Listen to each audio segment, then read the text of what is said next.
My mother called me after almost 3 years of silence. I thought she was finally called to say she missed me.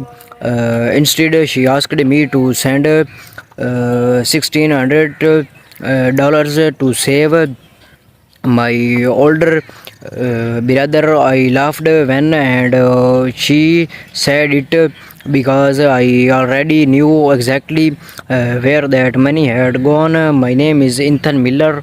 I am 34 years old, and for most of my childhood I was the son my family remembered only when they needed something. I grew up in Indian Opolis with my parents, my older brother Ryan, and my younger sister Sophia. Ryan was the golden child. He could make a terrible decision on Monday and somehow have my mother defending him by Tuesday. Sophie was the baby. Whatever she wanted, she usually got, and then there was me. I was the quiet one, the kid who good grades, worked part time, and learned very early not to ask for much. When Ryan turned 18, my parents helped him buy a car. When Supe turned 18, they paid for her first year of college. When I turned 18, my mother handed me $50 and said, "You are responsible. You will figure things out." So I did. I worked through community college, transferred to a 4 years university, and eventually got a degree in information technology. Nobody in my family came to my graduation. My mother said she had Ash. Ryan had plans with his friends. Supe was apparently too busy studying. I remember sitting in my car afterward, still wearing my graduation clothes, starting at the empty passenger seat. That was the first time I realized something. I was waiting for them to become different people anymore. I was waiting for myself to stop being a disappointment. A few years later, I moved to Chigo for a cybersecurity job. For the first time, I had a life that felt like mine. I worked hard, saved money, and eventually meet my girlfriend. Claire noticed things my family never did. She noticed when I was tired. She noticed when I was quiet.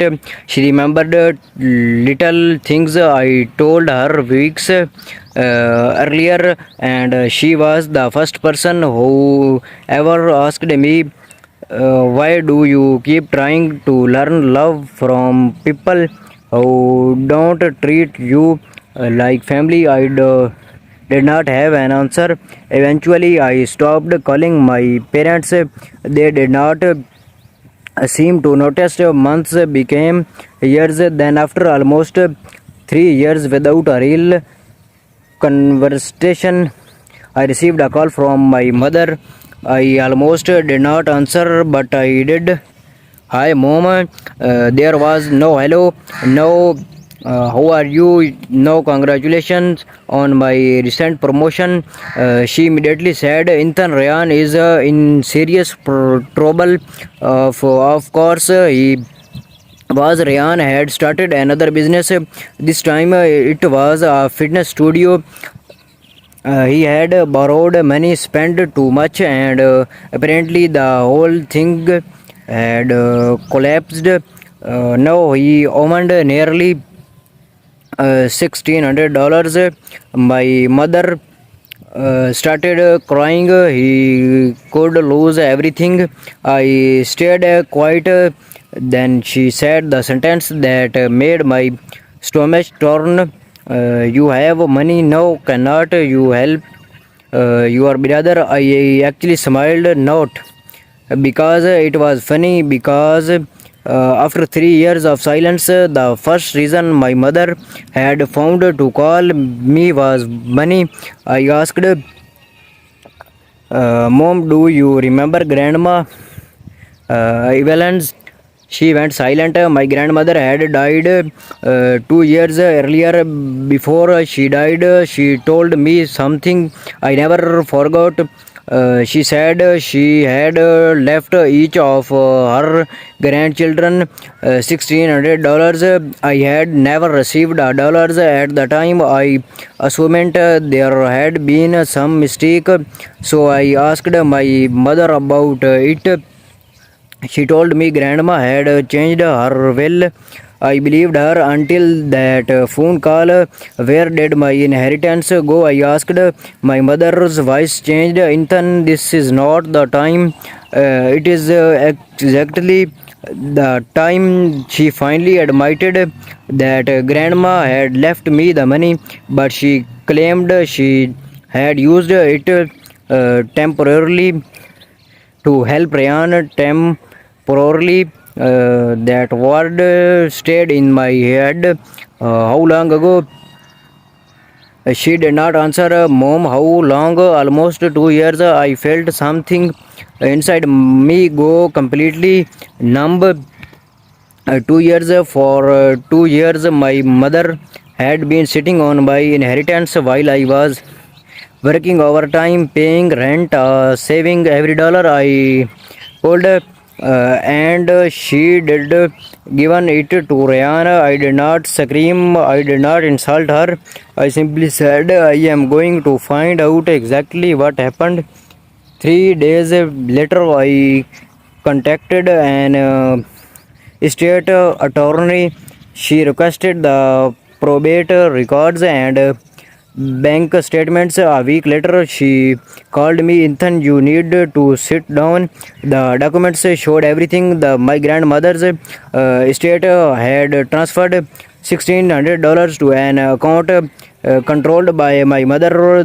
3 days later, for uh, for $1,500 went directly towards Rayan business debit. Another $1,000 went towards his rent credit cards. The remaining money was withdrawn over several money month.